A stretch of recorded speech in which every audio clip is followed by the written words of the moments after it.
శాస్త్రం తెలిస్తే మర్యాదతో బతకడం నేర్చుకోవాలి.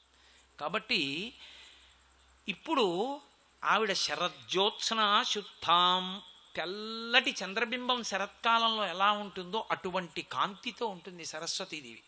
శశియుత జటాజూట మకుటాం, శివుడు ఎలా చంద్రరేఖని ధరిస్తాడో ఆవిడ కిరీటంలో చంద్రరేఖ ఉంటుంది. వరత్రాసత్రాణ స్ఫటిక గుటికా పుస్తకరాం, శంకరాచార్యుల వారి కవిత్వం అంటే అలా ఉంటుంది. సరస్వతీదేవి మీద శ్లోకం కదూ, వర అభయ హస్తాలంటే ఏమందంగా ఉంటుంది, అలా పడాలి పదాలు. త్రాసత్రాణ, త్రాస అంటే భయం, త్రాణ అంటే తీర్చడం, భయాన్ని తీర్చడం అంటే అభయం ఇవ్వడం. అభయముద్ర అనకుండా త్రాసత్రాణ, కవిత్వానికి అందం.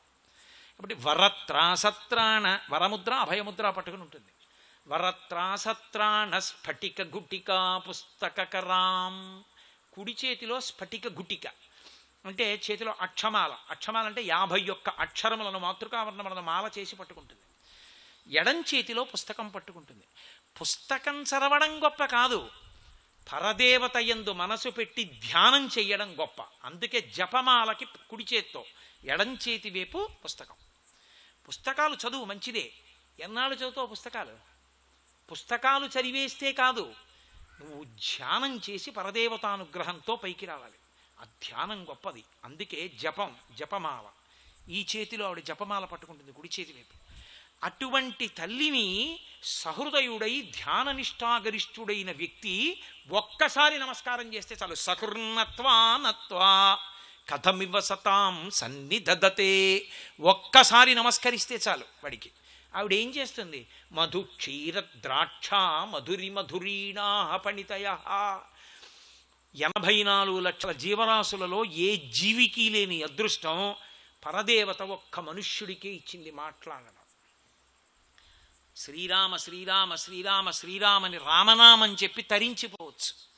అందుకే పెద్దలెవరు మేం చెప్తాను నామం అనలేదు, ఈశ్వరామ చేత చెప్పించని అడిగారు. హరునకు విభీషణునకు అద్రిజకున్ తిరుమంత్రరాజమై కరిగిన హల్యకున్ ద్రుపదకంజకున్ అర్తి హరించు చుట్టమై బరగిన ఎట్టి నీ పతి తపావన నామము నాదు జిహ్వపై నిరంతరము నటింపచేయుమి కదా శరది కరుణాపయోనిధి అంటాడు గోపరాజు గారు. అలాగే ధూర్జటి కలహస్తీశ్వర శతకం చేస్తూ పవి పుష్పంబగు అగ్ని మంచగు ఆకూపారం భూమిస్థలంబగు శత్రుండతిమిత్రుడు విషము దివ్యాహారము నిన్నగా అవనీ మండలి లోపలం శివ శివేచ్ఛాభాషణోల్లాసకిన్ శివా నీ నామము సర్వవస్యకరమౌ శ్రీకాళహస్తీశ్వర అంటాడు. ఆ భగవన్నామము ఎప్పుడు నాలుక మీద నర్తిస్తూ ఉండాలి. కాబట్టి మనుష్య జన్మకి అది వరం. భగవన్నామం చెప్పగలం, పాపములను కాల్చుకోగలం, మిగిలిన జీవరాశులు చెప్పలేవు. భగవన్నామం చెప్పడమే అంత గొప్ప అయితే కొన్ని వేల మంది మనసులు భగవంతుని యందు ప్రచోదనమయ్యేటట్టుగా మాట్లాడగలిగినటువంటి శక్తి ఎంత సరస్వతీ కటాక్షం ఉంటే వస్తుంది, ఎంత వాగ్దేవి అనుగ్రహం ఉంటే వస్తుంది. అందుకని సకృన్నత్వా నత్వా ఆయన ఏం చేస్తే వచ్చిందంటే, ఆయన ధ్యాననిష్టాగరిష్ఠుడై భగవతికి గుండెలో గుడి కట్టి పూజ చేసిన కారణం చేత ఆయన ఒక్కసారి ఇలా అంటే చాలు ఆయన నాలుక మీద శారద నర్తిస్తుంది. కాబట్టి సకృన్నత్వా నత్వా కథమివ సతాం సన్నిధదతే. అటువంటి వాడి నోటి వెంట వచ్చే మాటలు ఎలా ఉంటాయి? మధు క్షీరద్రాక్ష మధురి మధురీణా పణితయ. తేనె, పాలు, ద్రాక్షపళ్ళు ఎలా ఉంటాయో అలా ఉంటాయి ఆ మాటలు. ఎందుకు శంకరాచార్యులు వారి 3 వేయడం? మధు అంటే తేనె. తేనె పసిపిల్లల దగ్గర నుంచి వృద్ధుల వరకు పుచ్చుకుంటారు. అమ్మమ్మకి పెద్ద వరం అది.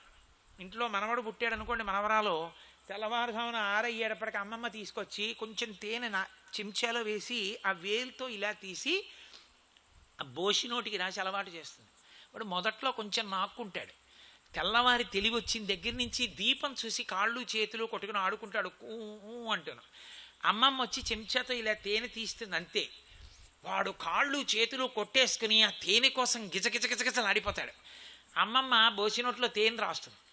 వాడు ఇలా ఇలా చప్పరించేసి అమ్మమ్మ వంక చెంచా వంక చూసి గోము చేస్తాడు, ఇంకా తేనె పట్టమంటాడు. వేడి చేస్తే చలవ చేస్తుంది, చలవ చేస్తే వేడి చేస్తుంది. తేనె రోజు పుచ్చుకుంటే వెంట్రుకలు నల్లగానే ఉంటాయి, దానికోసం పుచ్చుకోకూడదు అనుకోండి. తేనె ఆరోగ్యాన్ని ఇస్తుంది, ఊపిరితిత్తులకు బలాన్ని ఇస్తుంది, తొందరగా రక్తంలో కలిసిపోతుంది, జీర్ణం అయిపోతుంది. ఒక మాట చెప్తే ఎలా చెప్పాలంటే అందరికీ ఎంతో కొంత అర్థం కావాలి, అందరిలో ఎంతో కొంత మార్పు రావాలి. నీ పాండిత్యం ప్రకటించుకోవడానికి నువ్వు మాట్లాడకూడదు, 10 మందికి నీ మాటల వలన అభ్యుదయం కలగడానికి నువ్వు మాట్లాడాలి, నువ్వు కిందకి రావాలి. అంతేకాని నేను పండితుడిని అనిపించుకోవడానికి ఎక్కడో ఎక్కి కూర్చుని నువ్వు మాట్లాడకూడదు, నువ్వు కిందకు వచ్చి మాట్లాడాలి. అది జీర్ణం అవ్వడం. అవతల వాడు మధు అంత బాగా మాట్లాడగలిగిన శక్తి వస్తుంది, అంత బాగా కవిత్వం వ్రాయగలిగిన శక్తి వస్తుంది. అందుకే మహానుభావుడు పరదేవతని ప్రార్థన చేసి మొదలుపెట్టారు పోతన గారు భాగవతాన్ని. అంతే, ఏ ఘట్టానికి ఎలా ఏ మాట ఎలా పడాలో అలా పడిపోయిందంతే పోతన గారి ఘంటానికి. ఆయన అనుకున్నారా కృష్ణుణ్ణి ఊయల ఊపారా, పద్యం అంత ఊయల ఊగుతుంది. జోజో కమళ్ళదల్లే ఇచ్చన్న జోజో మృగరాజ మధ్య జోజో కృష్ణ జోజో పల్లవకర పద జోజో పూర్ణిందు వదన జోజో ఎన్నచున్.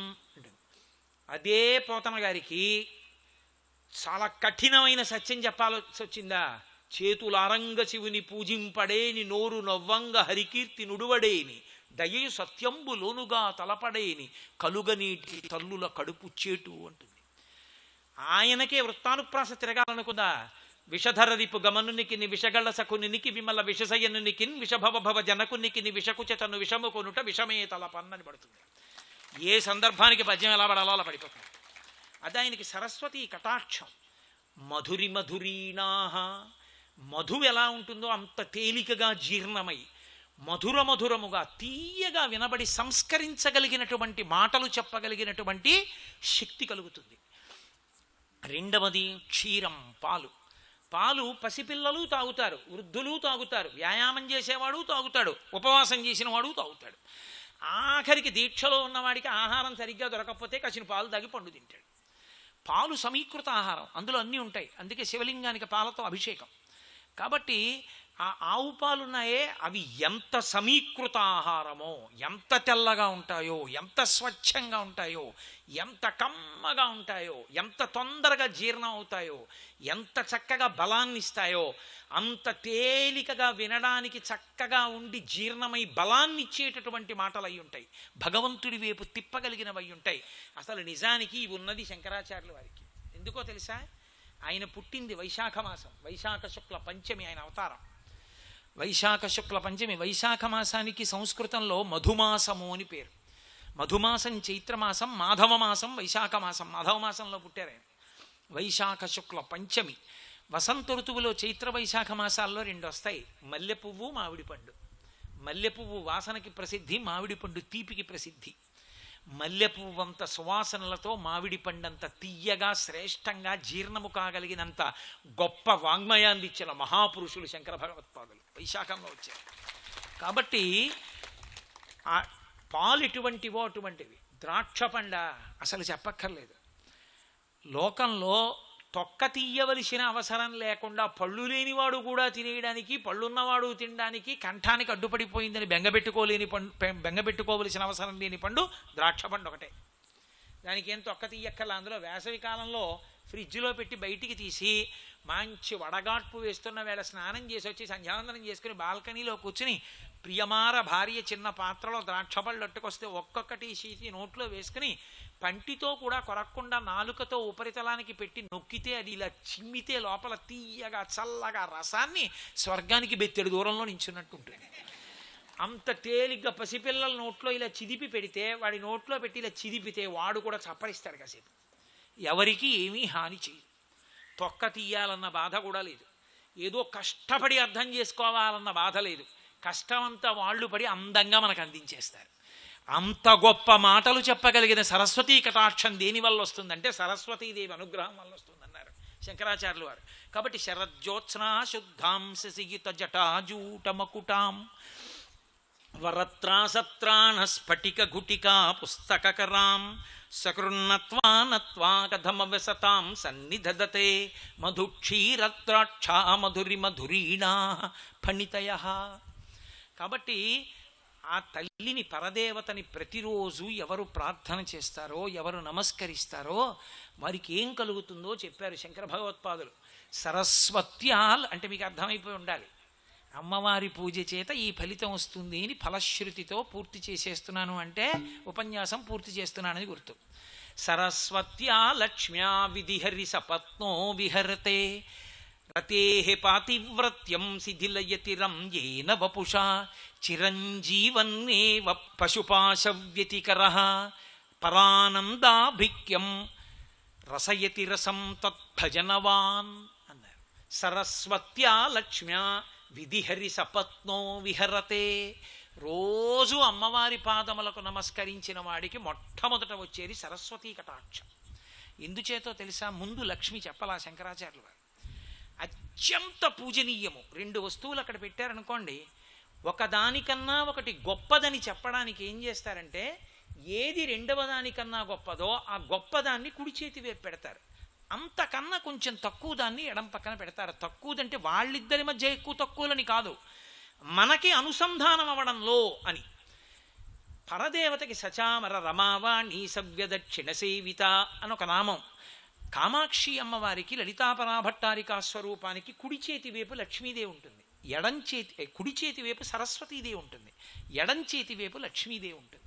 అంటే నీ జీవితంలో నీకు లక్ష్మీ కటాక్షం కన్నా సరస్వతీ కటాక్షమే గొప్పది. ఎందుకో తెలుసా? సరస్వతి లేని లక్ష్మి భయహేతువు, సరస్వతి లేని లక్ష్మి వినాశహేతువు. సరస్వతీ కటాక్షం లేదు, లక్ష్మీ కటాక్షం ఉంది, భయంతో చచ్చిపోతాడు ప్రతిరోజు. ఇచ్చిన డబ్బు నిజమో కాదో తెలియదు, వేలుముద్రేసింది ఎందుకు వేశాడో తెలియదు, ఎవడేం చెప్తున్నాడో తెలియదు. చదువు లేనందుకు కుపితుడైపోతాడు, భయంతో నిద్ర పట్టదు. అదే సరస్వతీ కటాక్షం ఉంది, నన్నెవడు మోసం చేస్తాడని ధైర్యంగా ఉంటాడు. డబ్బు ఉంది, అసలు దాన్ని ఎలా ఖర్చు పెట్టాలో, ఎలా ఖర్చు పెడితే తాను లోకం కూడా తరిస్తుందో, పాత్రత నెరిగి దానం ఎలా చెయ్యాలో తెలియదు. తెలియకపోతే ఆ ధనాన్ని అపాత్రుల పట్ల వ్యయం చేశారనుకోండి మీరు, అది లోకానికి ఇబ్బందికి కారణమై కూర్చుంటుంది. కాబట్టి శాస్త్రం తెలుసుకుని నీకున్న ఐశ్వర్యాన్ని వ్యయం చెయ్యాలంటే, నీకున్న లక్ష్మిని ఉపయోగించాలంటే ముందు సరస్వతీ కటాక్షం ఉండాలి. లేకుండా నువ్వు ఏ కార్యానికి వినియోగించాలో నీకేం తెలుస్తుంది? ఎవడికి తోచింది వాడు చెప్తాడు, ఎవడికి చెప్పింది అదే వాడికే గొప్ప. కానీ అసలు వైదికంగా చెప్పిన వాడు ఎవరో నీకు ఎప్పుడు తెలుస్తుంది? నీకో సరస్వతీ కటాక్షం ఉంటే తెలుస్తుంది. కాబట్టి సరస్వతి లేని లక్ష్మి వినాశహేతువు, సరస్వతి లేని లక్ష్మి భయహేతువు. అదే సరస్వతీదేవి పక్కనుంటే లక్ష్మీదేవి అభ్యున్నతి హేతు. మీకేది ఉండనివ్వండి, ఏ చిన్నది ఉండనివ్వండి, అదే అభ్యున్నతి హేతు. నాకు ఒంట్లో బలం ఉందనుకోండి, అది లక్ష్మి. లక్ష్మ అంటే గుర్తు, దీని చేత గుర్తింపబడ్డాడు అని. నాకు ఒంటి బలం ఉంది, నేను ఈశ్వరుడు పల్లకి మోసుకుంటాను. నాకేం రాకపోవచ్చు, పల్లకి మోసుకుంటాను. నా బలం ఉంది, స్వామి సేవ చేసుకుంటే చాలు, పల్లకి పట్టుకుంటాను. నాకు పూల దండలు కట్టడం వచ్చి పూల దండలు కట్టి పెడతాను. నాకు బట్టలు ఉతకడం వచ్చు, నేను స్వామివారి బట్టలు ఉతుక్కుంటాను. నాకు ఈ గుడిని తుడవగలను, గుడి బూజులు తుడుస్తాను. ఈ దేవాలయం చీపురు కట్ట పెట్టి తుడుస్తాను. ఈ దేవాలయానికి వచ్చి నాకు ఒంటి బలం ఉంటే స్వామివారి పాత్రసామానంతా తోమి అక్కడ పెట్టి వెళ్ళిపోతాను. అసలు నా బలాన్ని ఉపయోగించడం నాకు తెలుసు, సరస్వతీ కటాక్షం ఉంది, అందుకని లక్ష్మీ కటాక్షాన్ని వాడగలను. సరస్వతి లేదు, ఏం చేస్తావు ఆ బలాన్ని? ఏం చేయాలో తెలియదు, మదాంధుడవుతాడు. అందుకే సరస్వతీ కటాక్షం లేని లక్ష్మీ కటాక్షానికి విలువ లేదు. సరస్వతి ముందుండాలి. అందుకే వ్యాస భగవానుడంతటి వాడు కూడా, వ్యాసో నారాయణ స్వయం, వ్యాసుడు నారాయణుడు, ఆయనే తీర్పు చెప్పాడు లలితా సహస్రంలో. సచామర రమావాణి సవ్యదక్షిణ సేవిత, కుడిపక్క సరస్వతి ఉందన్నాడు. కాబట్టి శంకరులు కూడా అదే బాట. సరస్వత్యా లక్ష్మ్యా, ముందు సరస్వతీ కటాక్షం వస్తుంది అమ్మవారి పాదాలు పట్టుకున్న వాడికి. రెండు లక్ష్మ్యా, లక్ష్మీ కటాక్షం వస్తుంది. ఎంత లక్ష్మీ కటాక్షం వస్తుంది, ఎంత సరస్వతీ కటాక్షం వస్తుంది? 100 శ్లోకాలు వస్తాయి, 300 పద్యాలు వస్తాయి కాదు. ఆ సరస్వతీ కటాక్షాన్ని చూసి 4 ముఖాలు ఉన్న బ్రహ్మగారు నివ్వెరపోతాట. ఏమిట్రా సరస్వతి నా శక్తి, నాకన్నా వీడికే ఎక్కువ ఉంది మా ఆవిడ కటాక్షం అనుకుంటాట. విష్ణుమూర్తి అనుకుంటారట లక్ష్మి నా భార్య, ఇదేమిటి నాకన్నా ఎక్కువ కటాక్షం వాడికే ఉంది లక్ష్మీ కటాక్షం అనుకుంటారట. అంత సరస్వతీ కటాక్షం అంత లక్ష్మీ కటాక్షం వస్తాయిట ఎప్పుడు పరదేవత పాదాలు పట్టుకుంటే. సరస్వత్యా లక్ష్మ్యా విధిహరి సపత్నో విహరతే. బాగుంది, మంచి పండితుడు, మంచి చదువుకున్నవాడు. లోకంలో ఒక నానుడుంది, సరస్వతి ఉన్నవాడికి లక్ష్మి ఉండదని. పచ్చి అబద్ధం. అది ఎందుకు చెప్తారో తెలుసా? సరస్వతి ఉన్నవాడికి లక్ష్మి ఉండదని అదో అర్థం లేని సిద్ధాంతం ఒకటి తీసుకొచ్చారు. సరస్వతీదేవి లక్ష్మీదేవికి కోడలు బంధుత్వంలో. ఎందుకనంటే విష్ణువు యొక్క నాభికమలంలోంచి బ్రహ్మగారు వచ్చారు, బ్రహ్మగారి భార్య సరస్వతి, అందుకు లక్ష్మీదేవికి కోడలు. అత్తా కోడలు ఓ చోట ఉండరండి, అందుకని సరస్వతి ఉంటే లక్ష్మి ఉండదండి, లక్ష్మి ఉంటే సరస్వతి ఉండదండి అంటారు. పచ్చి అబద్ధం. విద్వాన్ సర్వత్ర పూజ్యతే.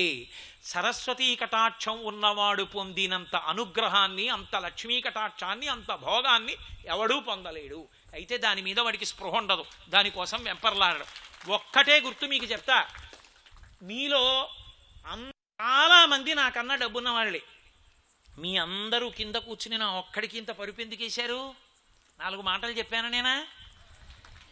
4 మాటలు చెప్పే సరస్వతీ కటాక్షం ఉన్న నాకు ఇంత లక్ష్మీ కటాక్షం ఉంటే, సరస్వతీ కటాక్షం ఉన్న వాడికి లక్ష్మీ కటాక్షం లేదని చెప్పిన వాడెవడో. విద్వాన్ సర్వత్ర పూజ్యతే. ప్రతి చోట పూజింపబడతాడు, లక్ష్మీ కటాక్షం ఉంటుంది. కాబట్టి సరస్వత్యా లక్ష్మ్యా విధిహరి సపత్నో విహరతే. రతే పాతివ్రత్యం శిథిలయతిరం ఏన వపుషా. వపుష అంటే శరీరం. ఆయనకి గొప్ప పాండిత్యం ఉంది, గొప్ప లక్ష్మీ కటాక్షం ఉంది. కానీ పగలు చూస్తే రాత్రికి అల్లకొస్తాడు, అంత భయంకరంగా ఉంటాడు. ఎవరైనా గబుక్కుని చూడ్డానికి పలకరించడానికి ఇష్టపడతారా? మనవడు కూడా క్యారమని ఏడుస్తాడు చూస్తే తాతని. ఏదో కొద్దిగా వయసు వచ్చాక మీ తాతరా అంటే వాడు ధైర్యం చేసి దగ్గరికి వెళ్ళాలంతే. అంత కురూపి. అలా ఉండదుట. పరదేవత పాదములు పట్టి నమస్కరించిన వాడు ఎంత అందగాడవుతాడంటే, లోకంలో అందగాడు అన్న మాట సామాన్యంగా వర్తించేది మన్మధుడికి. మన్మధుడు అంతటి అందగాడు లేడు అని. కాబట్టి మన్మధుడి భార్య రతీదేవి అనుకుంటుందట, మా ఆయన కన్నా అందగాడు ఎవరనుకుంటుందట. స్త్రీ మా ఆయన కన్నా ఆయన బాగుంటారనుకుంటే పాతివ్రత్యం శిథిలమైనట్లు కాదు.